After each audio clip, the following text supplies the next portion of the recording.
15 years since the U.S. launched its operation in Iraq, the country is far from peace and stability, as recent anti-government protests showed.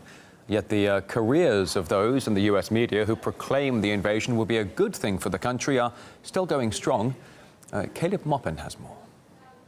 Back in 2003, when the USA invaded Iraq, mainstream media dropped the ball. There were no weapons of mass destruction, and the U.S. troops weren't greeted as glorious liberators either. Now, 15 years later, the same journalists that had us believing back then are at the same thing now.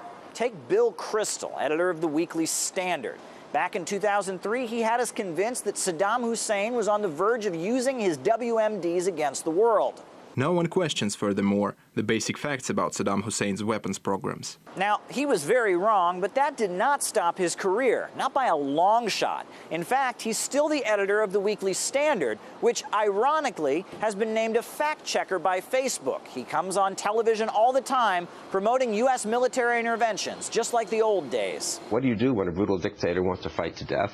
What you do is hasten his death, hasten his departure, and I think we could do much more to do that. If we don't just do a pinprick attack, and I think this has been Senator McCain's concern and the concern of all of us hawks, but a serious attack. Now, another voice in the media chorus backing U.S. military intervention against Saddam Hussein was Judith Miller. Judith Miller, writing for the New York Times, had us convinced that Saddam Hussein was trying to make an atomic bomb. It's Iraq's pursuit of nuclear weapons. However, that is at the top of the administration's list of worries and forms a key part of its case for a military campaign to overthrow Mr. Hussein. In 2015, she admitted that she was wrong about her WMD stories. Now, Judith Miller is on Fox News. She's become a full member of the Council on Foreign Relations, and she's treated as credible on mainstream media when she talks about chemical weapons in Syria. The point of this action, which is to restore the red line against the use of chemical weapons, which Bashar Assad and Russia, aided by Russia and Iran, have begun to use with impunity. And then there's Sean Hannity, the primetime Fox personality. These are his words back in 2003. This madman who's killed 1.5 million people and gassed children, he does it again. Just like many of his colleagues, Sean Hannity was wrong about weapons of mass destruction in Iraq, but it hasn't stopped his career. Now he's calling for regime change again, this time in Iran. Let me ask you, and you have helped organize what's happening today. You are in touch with them every day. How do you win a revolution without weapons? And then there was Phil Donahue. He was the lone voice on NBC opposing the war. He lost his show. He was fired. Now we have a memo explaining why.